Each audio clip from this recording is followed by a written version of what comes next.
বলছি কি বলবেন?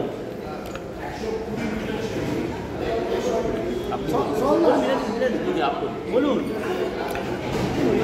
আমি আপনাদেরকে বলি, এই ইল্লিগাল কনস্ট্রাকশন আপনারা বলছেন যে মেয়রের তরফ থেকে কোনো রূপরেখা পাওয়া গেল। মেয়র বলেছেন মৃতদেহগুলো উনি সরিয়েছেন, ভোটও উনি পেয়েছেন। তার মানে মৃতদেহ সরালে যখন ভোট পাওয়া যায় তখন মৃত্যু নিয়ে হাউতাস করার কোনো প্রয়োজন নেই। মৃতদেহ সরানোর পর তৃণমূল যখন ওখান থেকে 100% ভোট পেয়েছে, তার মানে হাজার মূল্যেও ওদের কিছু যায় বা আসে না। আমি বলি, উনি বলেছেন যে ওনাকে যখন বেআইনিভাবে ধরা হয়েছিল, আমি কুম্ভ বারবার উঠছিল বলে এখানেও আরেকবার কুম্ভের অবতারণা করছি। মেয়র বলেছিলেন যে আমাকে কলকাতাকে বাঁচাতে দিল না। আমরা কবিগুরুর একা কুম্ভ রক্ষা করে নকল বুদ্ধি করে কবিতাটা মনে পড়ে গেল। আজকে মেয়র বাঁচাতে ব্যস্ত তাদের যারা বেআইনি বাড়ি করছে, আজকে মেয়র বাঁচাতে ব্যস্ত তাদের যাদের জনগণ চোর চোর বলে তারা করছে।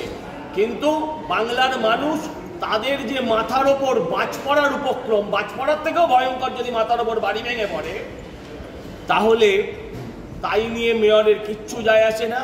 কারণ যেখানে আজাদ পল্লী, সেই আজাদ পল্লীর মানুষ সবাই মেয়রকে বা মেয়রের দলকে ভোট দিয়েছে। অতএব বাড়ি ভেঙে পড়লে মরে গেলেও কিচ্ছু যায় আসে না যদি ভোট পাওয়া যায়। আর যদি ভোট না পাওয়া যায় তাহলে সেটা ঘটনা। এরপরে আর কি উত্তর দেবে? চলদা, বলছি যে বাজেট শেষ হয়ে গেল, কিন্তু বাজেট বলতে যে ব্যাপারটা বোঝায় কলকাতা পুরসভার বাজেটে সেই অর্থে কোনো ভূমিকাই রইল না। কোনো বাজেটই নয়, সংখ্যাতত্ত্বের জাগলারি। একদিকে দেখানো হচ্ছে ঘাটতি, আরেকদিকে দেখানো হচ্ছে সারপ্লাস। আমার প্রশ্ন হচ্ছে, যদি এতই সারপ্লাস, বাজেটে যদি এতই সারপ্লাস, তাহলে যারা 100 দিনের কর্মচারী, যারা পুরসভার সাফাই কাজটা ধরে রেখেছে, তারা কেন মাইনে পায় না? যারা পুরসভার কন্ট্রাকচুয়াল স্টাফ, তাদের কেন মাইনে বাড়ানো হচ্ছে না? সম্ভবত আজকে বিধাননগরে কিছু টাকা বাড়ানো হয়েছে কন্ট্রাকচুয়াল স্টাফেদের, কিন্তু কলকাতার বাড়ানো হয়নি। আমি প্রশ্ন রাখতে চাই, কন্ট্রাক্টররা মাসের পর বছরের পর বছর, প্রায় 3 বছর করে তারা টাকা পাচ্ছেন না। যদি আপনার সারপ্লাস, যদি আপনার উদ্বৃত্ত হচ্ছে, তাহলে ঘাটতি দেখাচ্ছেন কেন?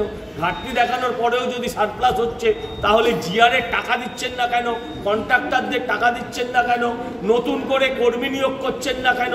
যে কর্মীদের জন্য প্রশংসা করলেন, যারা কোভিডের সময় প্রাণপাত করেছিল, তাদের পেনশনের জন্য মেয়রের ঘরেই ঘুরে বেড়াতে হয়। তাদের পেনশনের জন্য আজকে মেয়রের ঘরে ঘুরে বেড়াতে হয়। আমার প্রশ্নগুলো সেইখানেই আছে।